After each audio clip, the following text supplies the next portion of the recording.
오늘 말씀 창세기 20장 아브라함의 반복되는 실수입니다. 사람은 인생에서 실수하고 넘어질 때가 참 많죠.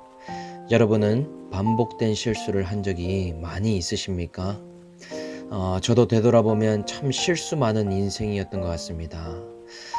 초등학교, 중학교, 고등학교 때 지금과는 많이 달라서 제 주관이 너무 없었습니다. 무슨 학습지나 영어 뉴스, 매거진 같은 것들을 판매하는 분들에게 귀가 얇아서 낚여서 몇 년 동안 보지도 않으면서 돈을 내고 봤었던 기억이 납니다. 그걸로 어머니한테 잔소리를 많이 들었었죠. 또 20대 초반부터 30대 초반까지는 안목의 정력에 참 많이 넘어졌습니다. 미디어 중독, 게임 중독, 음란물 이런 것들에 빠져 실수를 하기 했었습니다. 그리고 사역하면서는 우리들 교회에서 묻지 않고 스스로 결정한다고 그 실수로 또 혼난 기억들이 많습니다. 내 힘으로 살아왔으니 묻자와 가로대가 참 안 되는 사람이었더라.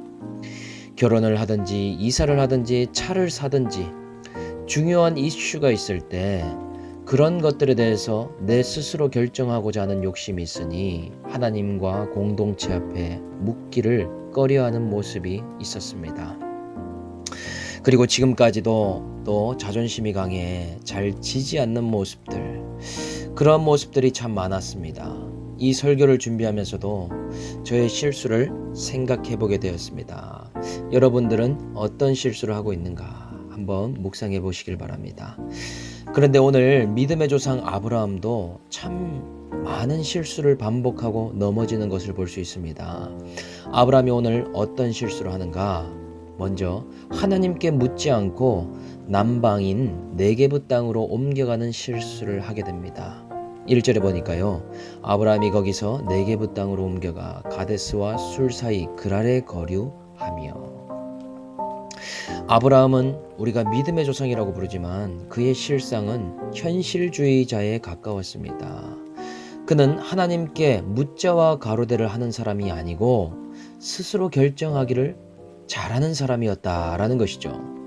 지금까지 선택해온 발자취를 보면 어떻습니까?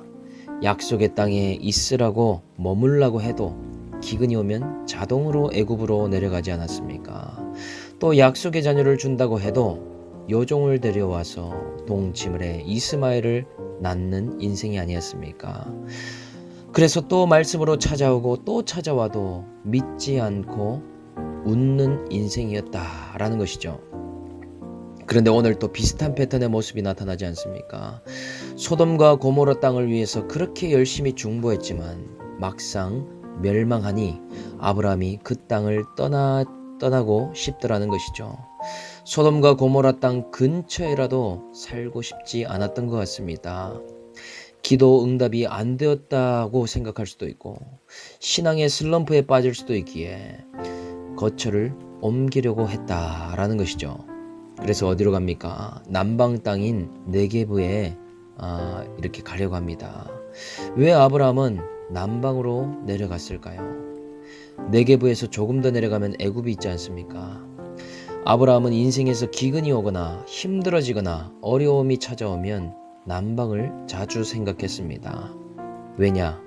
남방에 가면 무슨 대안이 있을까라는 생각이 자동적으로 들기 때문이었다는 것이죠. 그런데 지금까지 모아온 재물들과 종들과 그리고 짐승들이 있으니 이 모든 것 끝에는 돈이 있지 않습니까? 지금 있는 것이라도 잃어버리지 않도록 나는 멸망당하기는 싫으니 남방으로 피해보려는 습성이 아브라함에게 있었다라는 것입니다. 그런데 또 스스로 현실적인 타협으로 남방으로 가니 그곳에는 대안이 있는 것이 아니고 실제로는 큰 두려움의 환경이 있었습니다.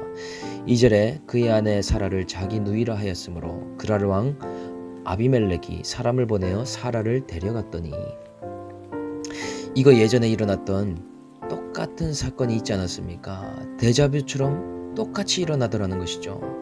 예전에 애굽 땅에 갔을 때도 바로 왕에게 죽을까봐 아브라함이 자기 아내를 누이라고 거짓말 치지 않았습니까? 순간 처세술로 넘어가 보려고 했는데 넘어지지를 않더라는 것이죠. 그래서 바로가 마음에 들어 자신의 궁으로 들이는 일이 일어나지 않았습니까? 나라만 다르고 왕만 바뀌었을 뿐이지 똑같은 수치의 사건이 또 찾아오고 있더라. 똑같이 거짓말하고 누이라고 속이더라는 것이죠. 도대체 언제쯤 믿음의 조상의 합당한 모습을 우리가 발견할 수 있겠습니까? 참 연약한 모습입니다. 그런데 이런 연약함과 반복적인 죄성이 있다는 것을 아시기에 하나님께서는 꿈으로 아비멜렉에게 먼저 나타나십니다. 아브라함은 사건을 저지르고 그 사건을 수습하시는 것은 하나님이시더라. 그래서 3절부터 6절에 하나님께서 아비멜렉에게 현몽하셔서 그 여인을 데려가지 말고 취하지도 말라라고 명령하십니다. 왜냐? 그 여인이 남편이 있는 여인이기 때문이다 라는 것이죠. 아브라함의 거짓말로 혹여나 구속사가 막힐까 염두하시며 미리 꿈으로 작업을 해 놓으시더라. 우리도 이렇게 하나님께 묻지 않고 기근만 오면 내려가려고 하는 난방이 있습니다. 물질의 기근만 생기면 현실적인 대안을 생각합니다. 돈이 들어올 곳은 없는데 이것을 어떻게 해결해야 되는가? 계속해서 난방을 생각합니다. 대출을 좀 받아봐야 되는가? 아니면 사람들에게 좀 돈을 빌려야 하는가? 또 인간관계에서 기근이 생기면 깊은 슬럼프에 빠져서 의지할 다른 대상을 찾습니다. 그것 또한 난방이더라. 하나님은 안 보이시니 보이는 사람에게 의지하고 집착하려고 하는 난방을 찾더라는 것이죠. 각자의 기근 앞에 다양한 난방을 찾는 모습이 있지 않습니까? 그런데 어떻습니까? 그것은 또 다른 두려움의 환경으로 인도되더라. 왜냐? 하나님께서 나를 믿음의 사람으로 훈련해야 되기 때문에 묻지 않고 스스로 현실적으로 선택한 것에 대해서 하나님은 그것에 또한 값을 치르며 믿음으로 변화시켜 주시기를 원하더라는 것이죠. 그런데 이런 반복적인 실수가 치명적인 실수가 되지 않도록 하나님께서 역사하신다는 점입니다.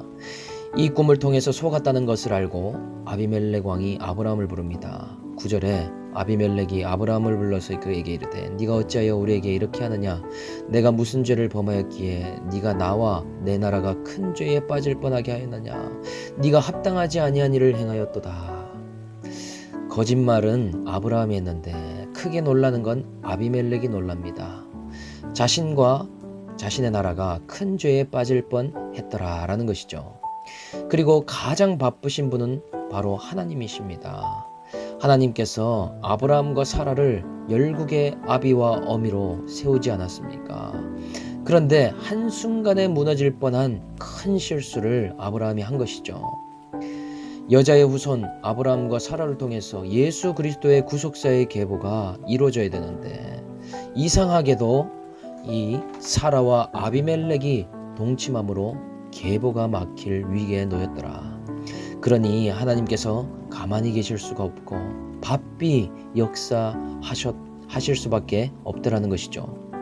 오늘 그 일이 거짓이었음을 드러내시되 그 일로 인해서 아브라함과 사라가 해를 입지 아니하도록 하나님께서 막아주시고 역사해주고 계십니다.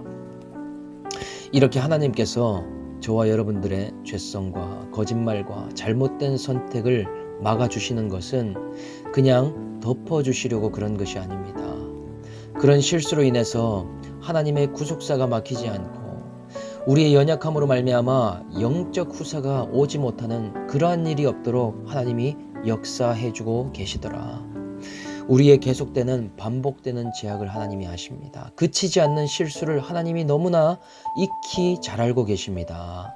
나는 어쩔 수 없는 죄인이지만 내 사건이 하나님의 구속사에 포함되어 있기 때문에 부족한 나를 막아주셨다라는 것입니다. 우리의 모든 사건들이 하나님의 구속사 안에 있다는 것을 오늘 해석하는 하루가 되시기를 주의 이름으로 축복합니다. 적용 질문 드리겠습니다.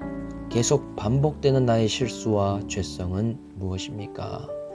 내가 하나님과 공동체에 묻지 않고 내려가려고 하는 난방은 어디입니까?